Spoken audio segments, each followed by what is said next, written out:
भी हमें लड़ना है, माने वो तो अपने आप के साथ लड़ना हुआ।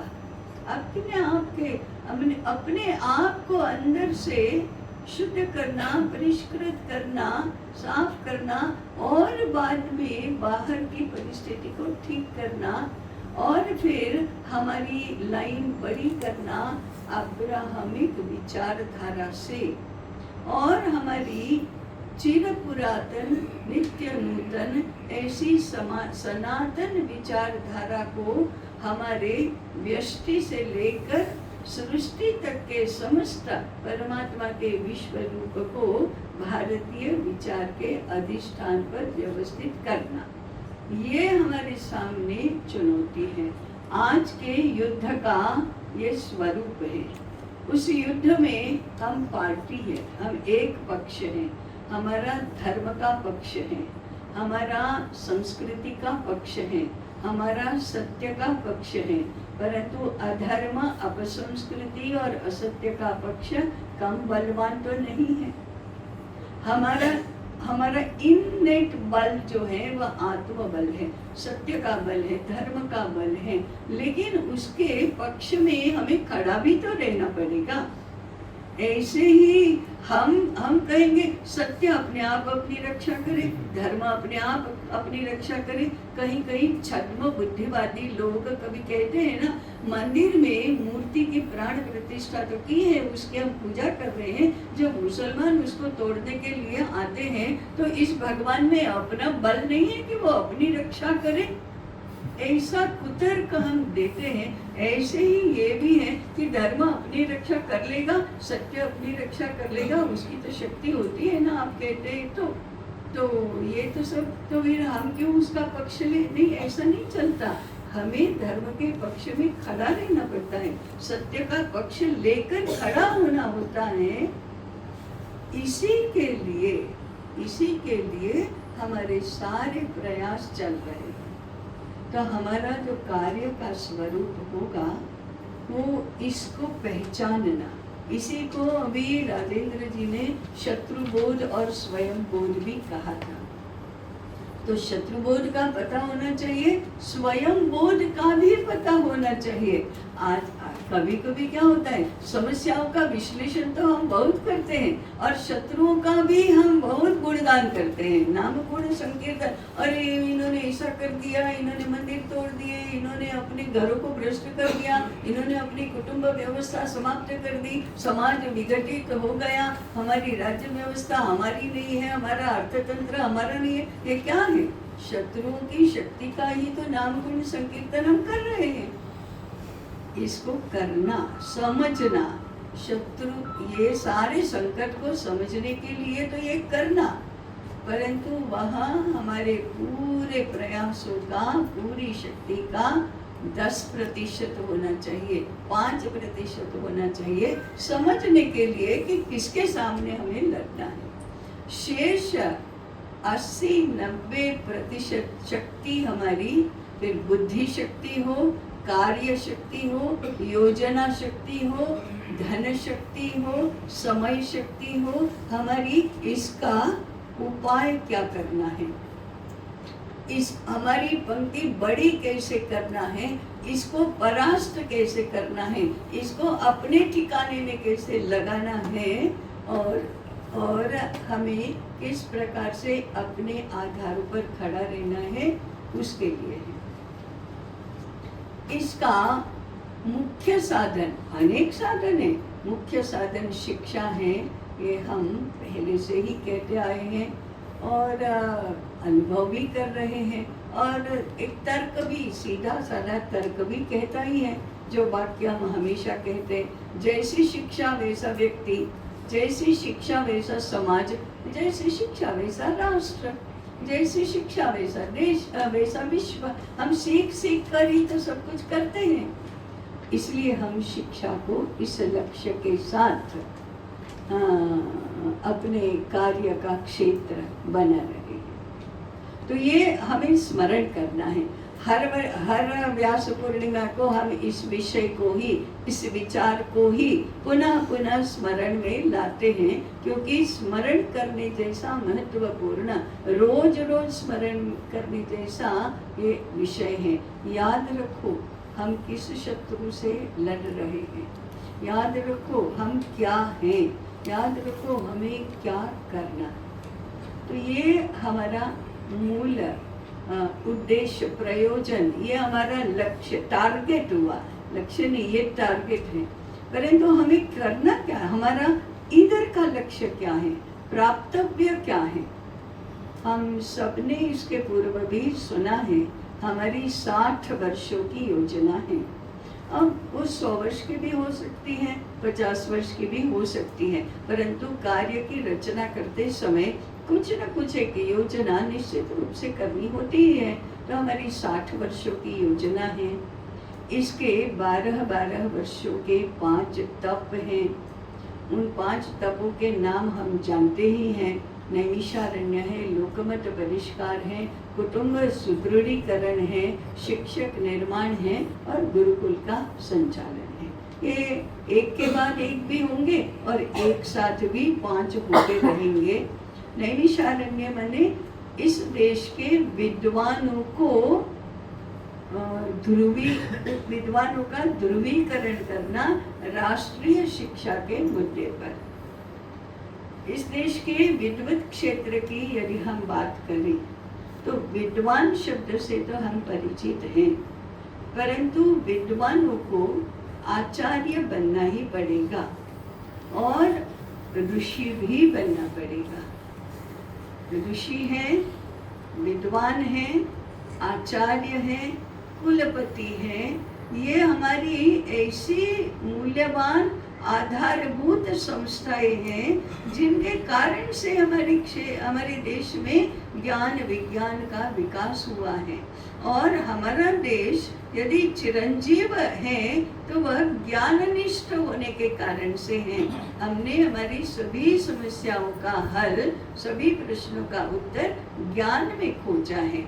सामरिक हल नहीं सोचा, तलवार लेकर निकलो और मारो काटो और जो विजेता बना वो विजेता है, ऐसा करके हमने हमारे प्रश्नों का कभी हल नहीं ढूंढा है।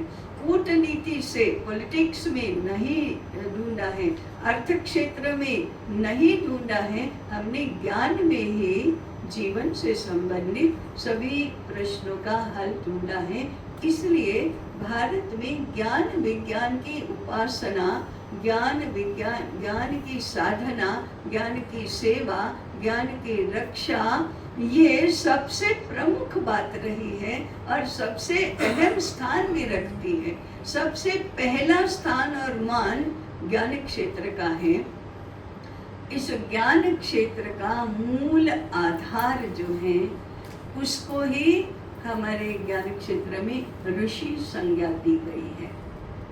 ऋषि दृष्टा होते हैं, ऋषि आर्ष दृष्टा होते हैं, ऋषि वैज्ञानिक होते हैं, ऋषि तपश्चर्या करते हैं, ऋषि साधना करते हैं और ये सारे काम जगत हितार्थ करते हैं।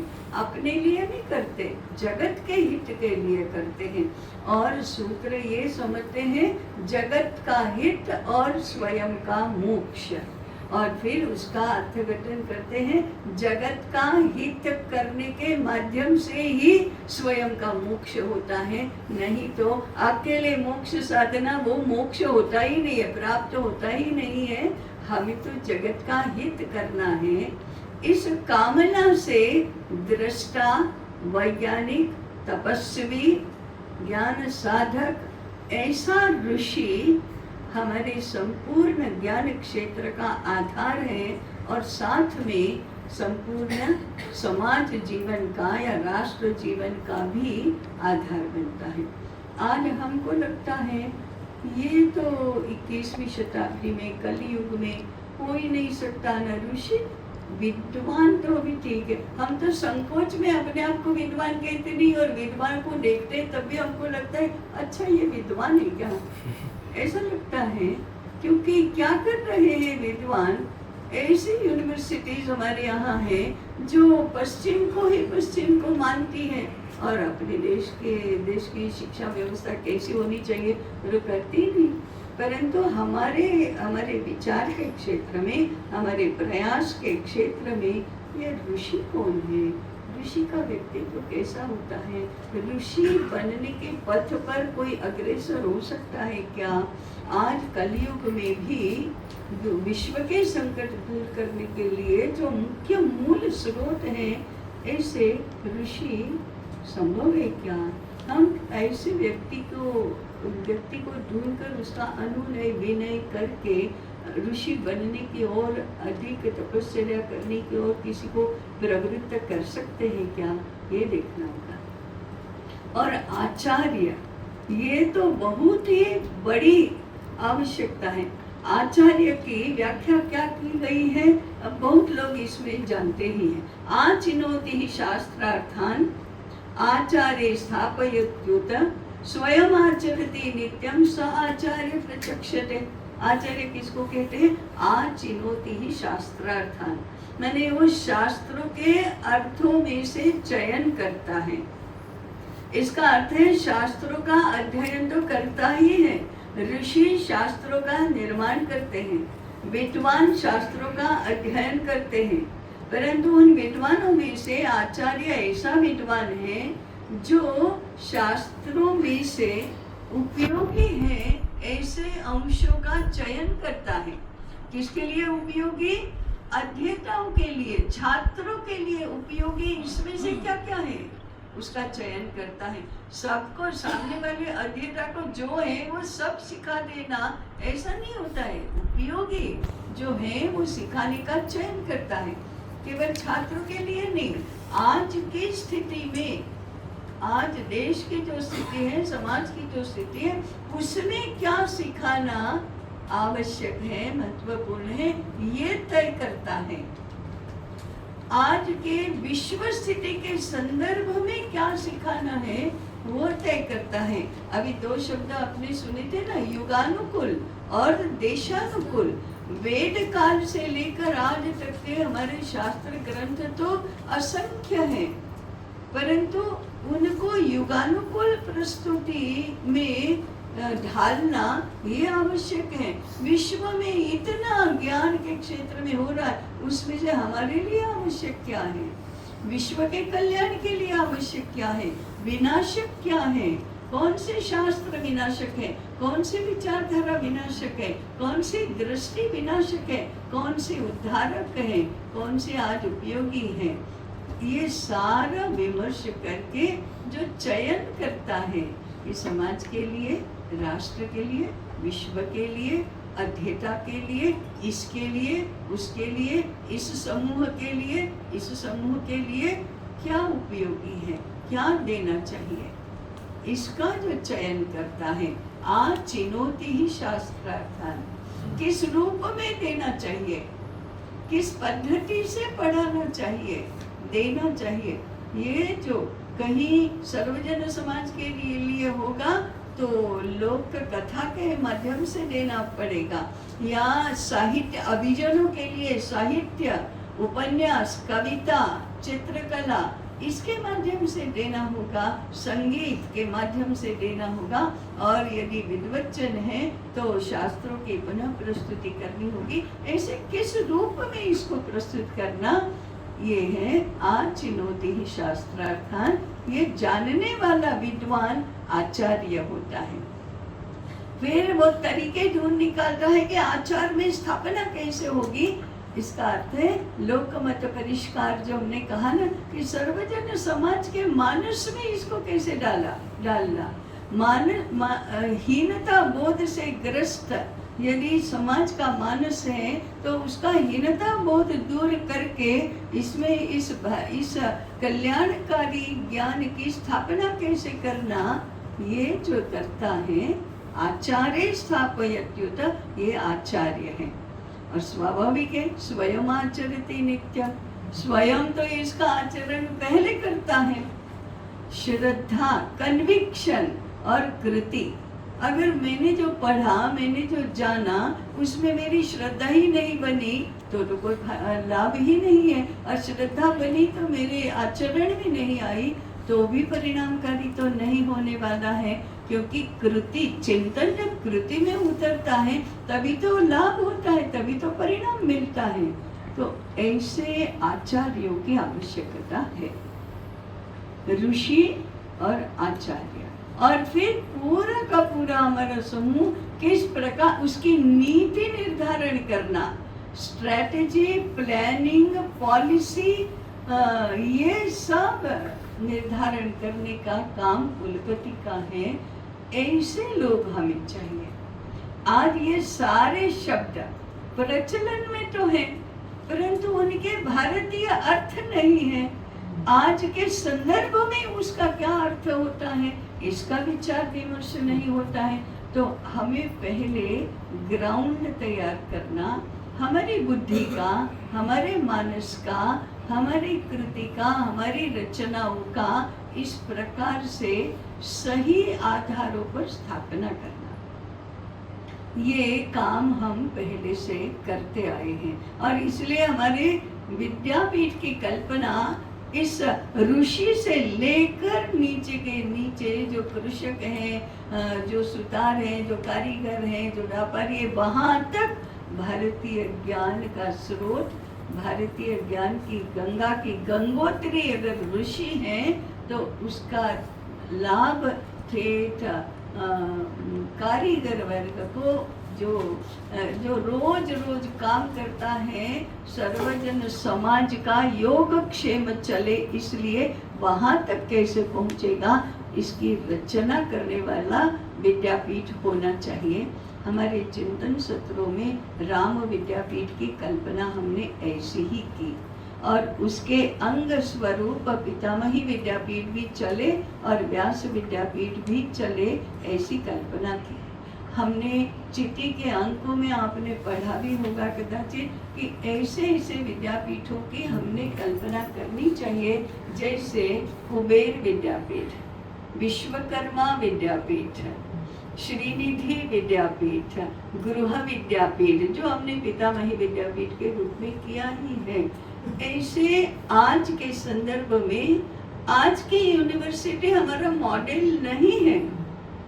तक्षशिला हमारा मॉडल हो सकता है, परंतु तक्षशिला विद्यापीठ कैसे काम करता था उसका हमको कुछ भी पता नहीं है। तो आज हमको इवॉल्व करना पड़ेगा, ऐसा विद्यापीठ का मॉडल इवॉल्व करना पड़ेगा, जो मैंने अभी कहा ऋषि से लेकर नीचे कृषक और कारीगर तक के शिक्षा की चिंता करे। इसको हमने नाम दिया समग्र शिक्षा योजना। ऐसे हमने वो तप बनाई, 5 चरण बनाए। विद्वानों का काम पहले ही चरण में है, बाद में लोकमत परिष्कार के रूप में व्यास विद्यापीठ की कल्पना की, कुटुंब सुदृढ़ीकरण के नाम से पितामही विद्यापीठ की कल्पना की, शिक्षक निर्माण, आचार्य निर्माण तो राम विद्यापीठ का ही काम है वो की। और ऐसे घर, ऐसा समाज और ऐसे आचार्य फिर देश भर में गुरुकुलों की स्थापना करेंगे। आज गुरुकुल शुरू करना ये बिल्कुल सरल काम नहीं है, और हम सब जानते हैं कि हम किसी को भी गुरुकुल शुरू करो ऐसा कहते ही नहीं है, क्योंकि गुरु ही नहीं है। और आज की कल्पना कैसी है, मैनेजमेंट तो हो जाता है, मैनेजमेंट की चिंता करते हैं, और मैनेजमेंट के लोग आते हैं यहाँ। अब जानते हैं कि यहाँ गुरुकुल शुरू करना है, ऐसा प्रस्ताव लेकर बहुत लोग आते हैं। तो आते कौन लोग हैं? जो मैनेजमेंट करने वाले हैं। वे कहते हैं हमारे पास भूमि है, हमारे पास पैसा है, हमारे पास साधन सामग्री भी है, इंफ्रास्ट्रक्चर है। फिर हम पूछते हैं गुरु कहाँ है? वो तो आ जाएंगे। कैसे आ जाएंगे? हायर कर लेंगे। हायर होता है वो गुरु नहीं होता है, और गुरु होता है वो हायर नहीं होता है। इतना सीधा साधा सूत्र आज हमारा समाज भूल गया है। और समाज नहीं भूला, केवल शिक्षक भी भूल गए हैं। शिक्षक भी हायर होने के लिए तैयार हैं, और परिस्थिति भी ऐसी है। तो फिर ऐसे ऐसे शिक्षकों से गुरुकुल नहीं होते कभी। तो आचार्य निर्माण ये नहीं होता तब तक गुरुकुल नहीं होते। जब तक गुरुकुल नहीं होते तब तक इस देश की शिक्षा भारतीय नहीं हो सकती। तो रास्ता तो लंबा है, रास्ता कठिन है, रास्ता विपरीत प्रवाह में जाने जैसा है, परंतु जाने से जाया जाता है। विपरीत प्रवाह में जाएंगे तो कभी वो प्रवाह ही सीधा हो जाएगा, ऐसा तो होता ही है। कभी चलना तो शुरू किया परंतु कभी याद आने की आवश्यकता है। स्तभ, अर्धवृत्त, पूरा चला, इतना किया तो विपरीत रास्ते को सीधा तो होने में कोई समय नहीं लगता, परंतु काम कठिन अवश्य है। परंतु किसी भी काम को योजनाबद्ध पद्धति से करना, जल्दी नहीं करना, और जो आज नहीं हो सकता वो होने के मोह में नहीं मोह में पड़ जाना और करने का प्रयास करना, ये बुद्धिमानों का लक्षण नहीं। धैर्य रखना ये आवश्यक होता है। दूसरा एक, हम हमेशा व्यास मुनि को अपने आदर्श के रूप में रखते हैं। व्यास मुनि ने वेद मंत्रों का संकलन किया, संपादन किया, वहां से उन्होंने ज्ञान यात्रा शुरू की। तो उसके आधार पर वेदों का संकलन करके अपने 4 शिष्यों को 4 वेद पढ़ाए, अध्यापन भी किया, अध्ययन किया, अध्यापन किया, संकलन किया, संपादन किया।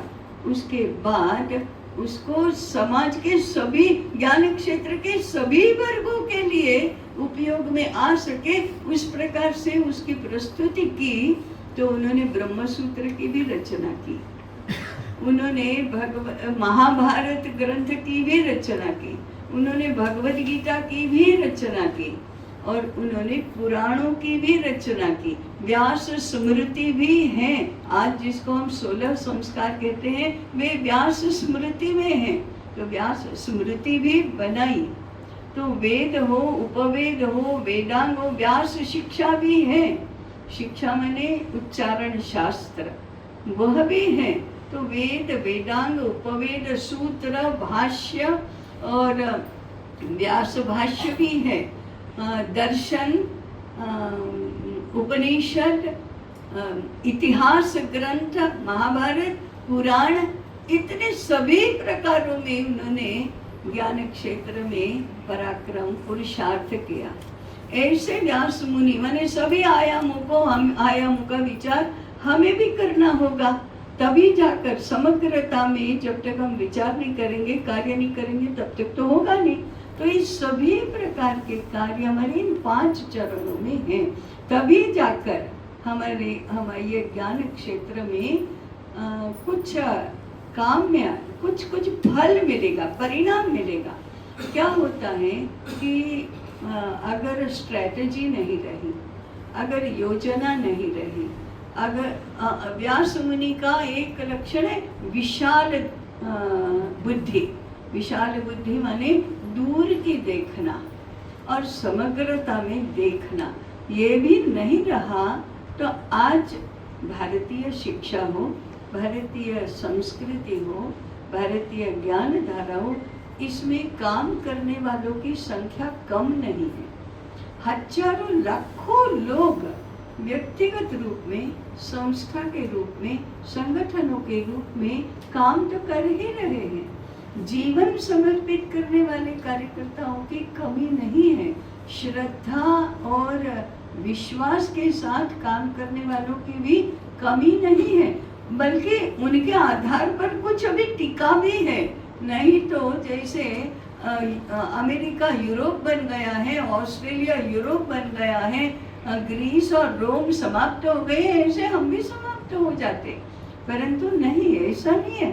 इतने लोगों के पुरुषार्थ के कारण से टिका तो है, परंतु जीतता नहीं है। टिका तो है, बचा तो रहा है, परंतु प्रभाव निर्माण नहीं हो रहा है। एक कारण क्या है?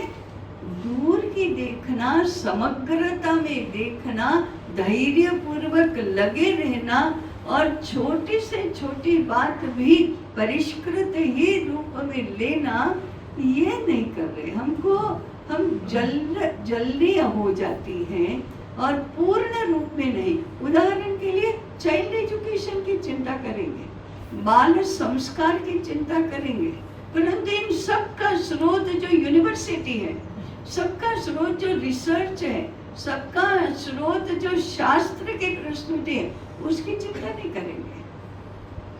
उच्च शिक्षा को माध्यमिक शिक्षा से अलग, माध्यमिक शिक्षा को प्राथमिक शिक्षा से अलग, अर्थशास्त्र की शिक्षा को भौतिक विज्ञान से अलग, और भौतिक विज्ञान की शिक्षा को पर्यावरण से अलग, ऐसा खंड खंड में एक एक पक्ष को लेकर उसमें जी जान से जुट जाना। कुछ नहीं हो, इससे नहीं होता है, नहीं होता है। इसका प्रमाण तो ढूंढने के लिए जाने की आवश्यकता ही नहीं। हम चारों ओर देख ही तो रहे हैं कि परिणाम तो नहीं दिख रहा है, कहीं विपरीत परिणाम नहीं हो रहा है। इतना जी जान से करने के बाद भी आज से 30 वर्ष पूर्व, एक पीढ़ी से पूर्व, 1.5 पीढ़ी से पूर्व देश में अंग्रेजी माध्यम के विद्यालयों का पक्ष लेने वाला कोई संगठन नहीं था। आज वही संगठन सारे कहते हैं जिले में एक तो अंग्रेजी माध्यम का विद्यालय होना चाहिए। ये क्या है, कौन सी दिशा है? ये विपरीत दिशा है कि सीधी दिशा है? विपरीत दिशा है। क्यों? प्रयास करने वालों में समर्पण की कमी नहीं है, प्रयास करने वालों में निष्ठा की कमी नहीं है, पुरुषार्थ की कमी नहीं है, भावना अच्छी है, परिश्रम है, सब कुछ है, बुद्धि नहीं है। क्यों? स्ट्रेटेजी एंड प्लानिंग नहीं है। क्या करने से होगा इसकी रचना नहीं है। तो हमें बुद्धि की साधना तो करनी होगी, विशाल बुद्धि तो होनी ही पड़ेगी। इसके बिना केवल जीवन समर्पित कर देना, इसका क्या हो रहा है वो हम देख ही रहे हैं। प्लास्टिक का उपयोग बढ़ रहा है, सिंथेटिसिज्म बढ़ रहा है, अंग्रेजी माध्यम बढ़ रहा है। अभी भी पढ़ने के लिए, कमाई करने के लिए यूएस जाने का मोह तो कम नहीं हो रहा है। और कोचिंग और ट्यूशन और व्यवसाय में 6 घंटे के स्थान पर 8 घंटे, 8 घंटे के स्थान पर 10 घंटे, 10 घंटे के स्थान पर 5 डेज ए वीक का 6 days a week, 7 days a week हो जाता है। इतना परिश्रम कर करके कमाई जरूर बढ़ रही है, परंतु हमारे ही घरों के शिक्षित युवा कहते हैं, क्या तुम सीए के पीछे पड़े हो? इस मुसलमान इस देश में से कहाँ जाएगा? सीए के पीछे क्या पड़े हो? उसको ये पता ही नहीं है कि सीए और मुसलमानों का कोई संबंध ही नहीं है, कोई पता ही नहीं है। ये अच्छे समर्पित कार्यकर्ताओं के घरों में दूसरी पीढ़ी तो ये हो रही है कि जो माँ बाप को ही कहते हैं कि तुम क्या कर रहे हो, ये सीए और फालतू की बातें लेकर बैठे हो। अब ये क्या है? समर्पण है, परिश्रम है, सब कुछ है, परंतु आगे क्या होगा इसका विचार नहीं है, दिखाई नहीं दे रहा है। पुनरुत्थान विद्यापीठ ने क्या किया है? क्या किया? 2064 में हमारा लक्ष्य क्या होगा और क्या देश की स्थिति क्या होगी? आप कल्पना कहो तो कल्पना, विजन कहो तो विजन, लक्ष्य कहो तो लक्ष्य, और सुविचारित प्लानिंग का परिणाम कहो तो वह होगा क्या?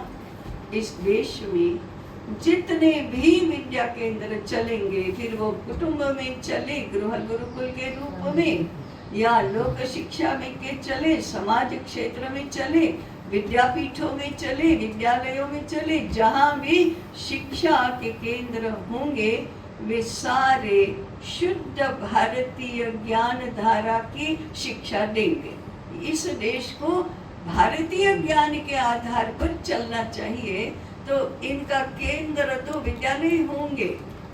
क्योंकि वहीं से व्यक्ति, शिक्षित व्यक्ति वहीं से निर्माण होंगे, तो जो भी शिक्षा के केंद्र चलेंगे उसमें भारतीय ज्ञान धारा के आधार पर शिक्षा दी जाती होगी। ये 140 करोड़ लोगों के लिए शिक्षा की व्यवस्था होगी, 2-5 लाख लोगों के लिए नहीं। इतनी शिक्षा की व्यवस्था का विचार हमें करना होगा।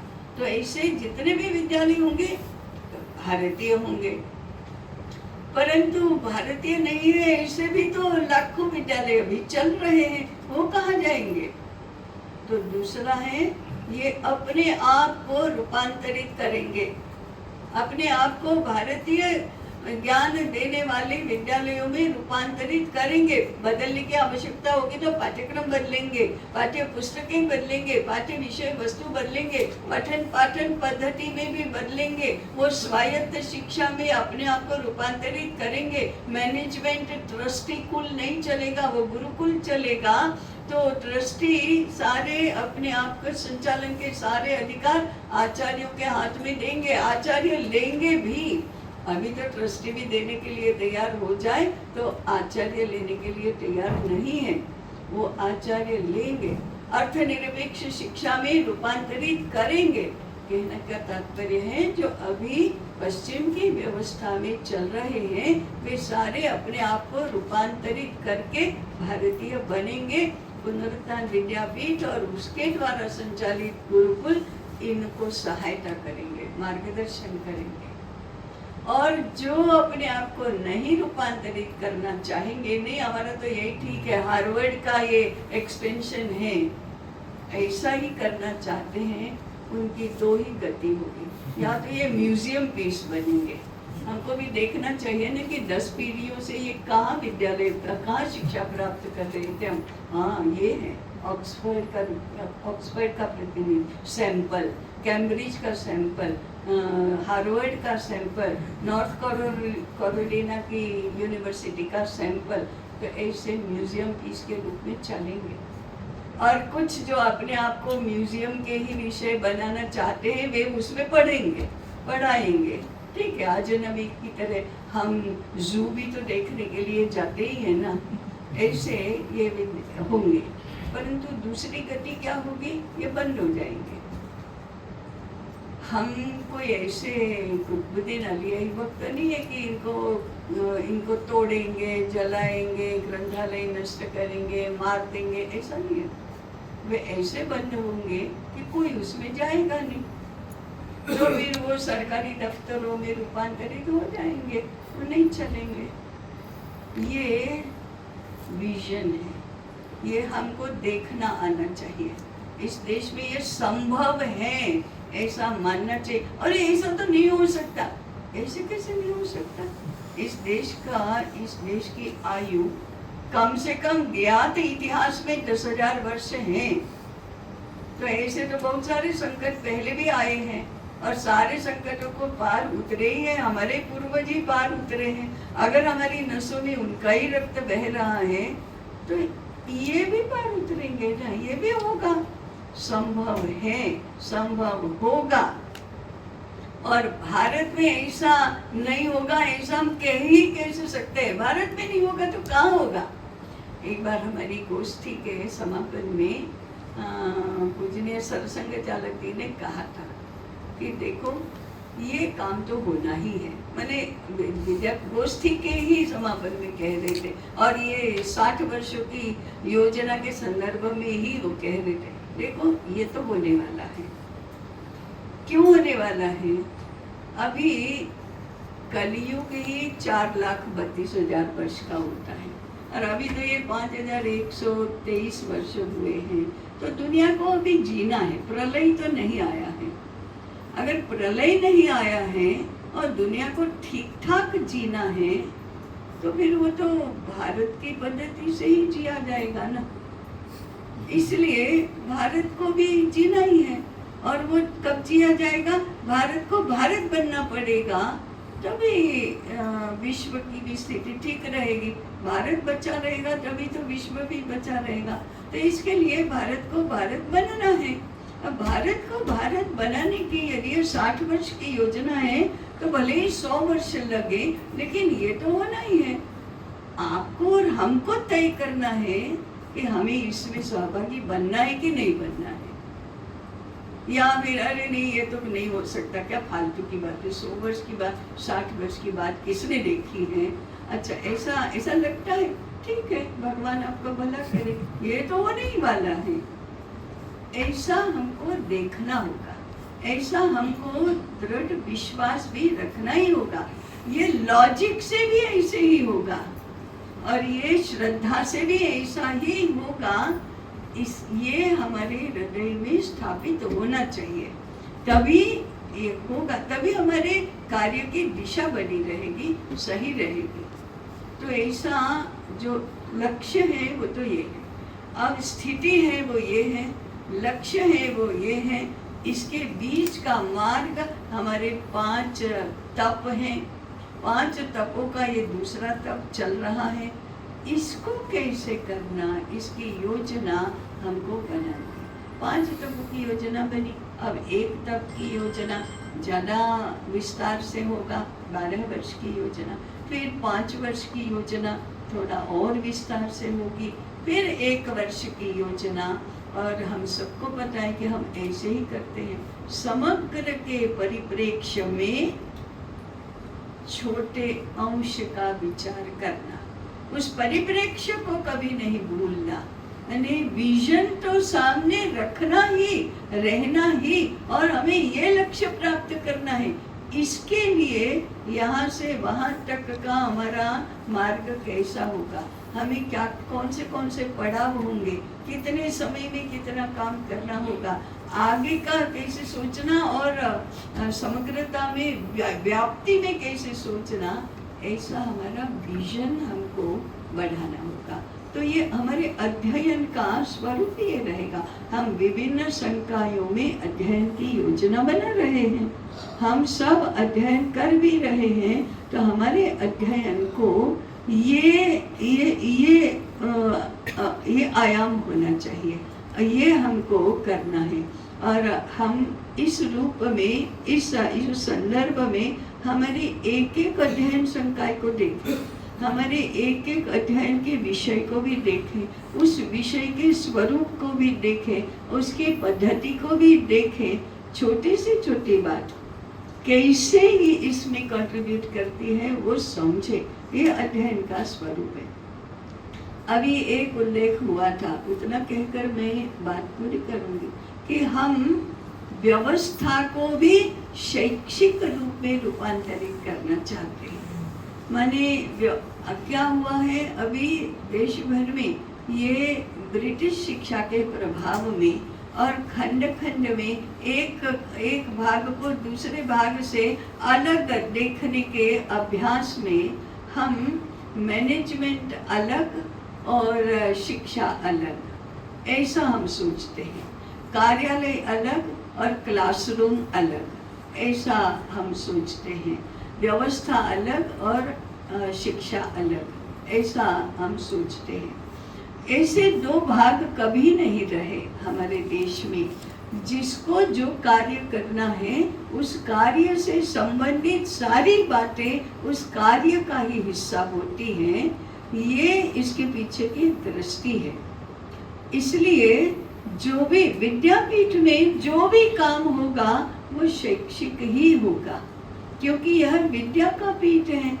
तो उसमें काम कौन करेगा, काम करने वाला जो उसमें जो भी हो रहा है वो करने वाला या तो आचार्य होगा या तो छात्र होगा। आचार्य और छात्र को छोड़कर और कोई इसमें काम नहीं करता। तो जितने भी काम हैं वो सारे एक तो आचार्य और छात्र के काम हैं। छात्र सीख रहा है, आचार्य से सीख रहा है, आचार्य के कार्य में सहभागी होकर सीख रहा है। वो ये काम आचार्य का और ये काम छात्र का ऐसे नहीं होता है, दोनों ही मिलकर एक परिवार में जैसे कोई एक काम सभी का होता है, उसमें जो सीख रहे हैं वो सहयोगी हैं, सहभागी हैं और जिनको आता है वो सिखा रहे हैं, परंतु दोनों का मिलकर साझा ये काम होता है। इसलिए विद्यापीठ को सभी कार्यकर्ता मिलकर चला रहे हैं। और नीचे बैठकर बिल बनाने वाला भी शिक्षा का ही काम कर रहा है, ऊपर भोजन बनाने वाला भी शिक्षा का ही काम कर रहा है, और यहाँ भाषण देने वाला भी शिक्षा का ही काम कर रहा है। इस प्रकार से हमारे सारे कार्यों का इंटीग्रल वे में, एकात्म रूप में, शैक्षिक दृष्टि से, ज्ञानात्मक दृष्टि से रूपांतरण करना, देखना कि आज के व्यवस्था की भारतीय रचना करने के लिए बहुत आवश्यक है। इसको बदलना, इसको बदले बिना हमको नहीं चलेगा। इसलिए इस रूपांतरण के विषय में हमें देखना होगा। दूसरा, जो भी छोटा काम हम करते हैं व्यवस्था का, उसकी भारतीय ज्ञानात्मक दृष्टि है कि नहीं, ये देखना। उदाहरण के लिए, अगर ये चादर ही बिछाना है तो चादर सूती होना ही चाहिए, ये भारतीय ज्ञान का सिद्धांत है। कैसे? सूती है तो वो प्राकृतिक है, अगर पॉलिएस्टर है तो वह सिंथेटिक है, उसका पर्यावरण के प्रदूषण के रूप में परिणाम होता है। वही पाप है, वही अपराध है, वह सांस्कृतिक अपराध है, वह ज्ञानात्मक अपराध है, वह कृत्य तो अपराध रूप है ही। तो फिर कभी नहीं होना। प्लास्टिक मुक्त हम विद्यापीठ, प्लास्टिक मुक्त परिसर क्यों होना चाहिए? अरे हमें पाप से बचना है, अपराध से बचना है, दोष से बचना है, इसलिए होना चाहिए। नहीं तो इधर तो पर्यावरण की सुरक्षा की गोष्ठी करना और इधर सारे प्लास्टिक का उपयोग होते रहना, दो अलग बातें नहीं है। तो हमारी बैठने की पद्धति, हमारी साधन सामग्री, हमारी दिनचर्या, हमारी आहार पद्धति, हमारी रचनाओं की पद्धति, ये सारी भारतीय होना। कभी कहते हैं विद्यापीठ में प्लास्टिक नहीं चलता, नहीं, विद्यापीठ में नहीं चलता, नहीं, भारत को नहीं चलता, इस सृष्टि को नहीं चलता, इसलिए परमात्मा को नहीं चलता, इसलिए विद्यापीठ को नहीं चलता। ये विद्यापीठ का नियम नहीं है, ये भारत का नियम है। इस दृष्टि से संदर्भ को समझकर हमें ज्ञानात्मक दृष्टि से संपूर्ण व्यवस्थाओं को देखना चाहिए। ये रूपांतरण है, ये आंतरिक रूपांतरण है, ये व्यवस्था का रूपांतरण है। तो ये धीरे धीरे अब आज के आज सब कुछ हो भी नहीं जाएगा, परंतु धीरे धीरे करके इस दिशा में जाएंगे तो अपने आप अपना मार्ग भी प्रशस्त होता जाएगा। ऐसे ये विद्यापीठ का कार्य आंतरबाह्य रूप में चलता है, केवल बाहरी नहीं चलता, वो आंतरिक भी चलता है। और ऐसे अगर अंतर्बाह्य रूपांतरण होगा तो जो वोकिज्म का अंतर्बाह्य शत्रु हमारे अंदर भी घुस गया है और बाहर भी सर्वत्र हमको घेर कर रहा है, उसका प्रतिकार हम कर सकेंगे। और उसका प्रतिकार करना माने अपने आप को परिष्कृत करना हुआ, अपने आप को शुद्ध करना हुआ। ऐसा होते होते फिर हमारी बुद्धि शुद्ध होगी, तो फिर शास्त्रों की पुनर्रचना करना हमारे लिए संभव होगा।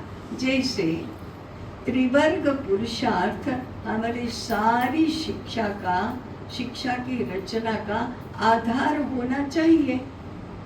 तो अर्थ पुरुषार्थ भी उतना ही महत्वपूर्ण है, धर्म पुरुषार्थ भी उतना ही महत्वपूर्ण है, और काम पुरुषार्थ से तो हमें मुक्ति ही नहीं है, वहीं से तो सारा शुरू होता है।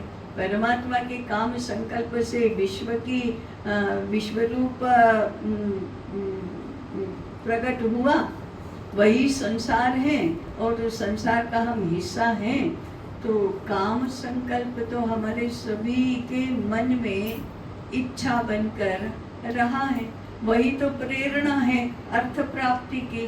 तो काम पुरुषार्थ को पहले साधना, और उसके लिए बहुत छोटे छोटे वाक्य, संयमित उपभोग ये सीखना, विवेक पूर्वक उपभोग करना ये सीखना। तो हमारे सारे मनोविज्ञान, हमारा सारा कला का क्षेत्र, साहित्य का क्षेत्र, ये सारा काम पुरुषार्थ को ठीक करने के लिए, योग शास्त्र काम पुरुषार्थ को ठीक करने के लिए होगा। उसके बाद अर्थ पुरुषार्थ और धर्म पुरुषार्थ, धर्म के अविरोधी काम और धर्म के अनुकूल अर्थ, ये सभी हमारे विषयों के आधार में, सभी विषयों के जो शास्त्र हैं उनके अंतर्बाह्य स्वरूप में जब तक आएगा नहीं तब तक शिक्षा व्यवस्थित होगी नहीं। तो इसलिए हमको पहले परिष्कृति, पहले हमारी बुद्धि का विकास, पहले हमारी विशाल दृष्टि, ये तो साधन रहेंगे। उसके बाद धर्मानुकूल अर्थशास्त्र की रचना, उसके अनुसार अर्थकरी शिक्षा का विकास। कमाई तो करनी ही चाहिए, किसी ने दरिद्र बनने का उपदेश नहीं दिया है, परंतु कमाई क्यों करना। अभी कल एक कार्यकर्ता के साथ बात हो रही थी, वो नहीं मेरी आवश्यकताएं तो बहुत कम है, इसलिए कमाई करने की मुझे बहुत चिंता नहीं। हमने कहा कमाई खूब करो, आवश्यकता कम ही रखो, उसमें कोई आवश्यकता बढ़ाना नहीं। आवश्यकता भले ही कम हो, कमाई खूब होनी चाहिए।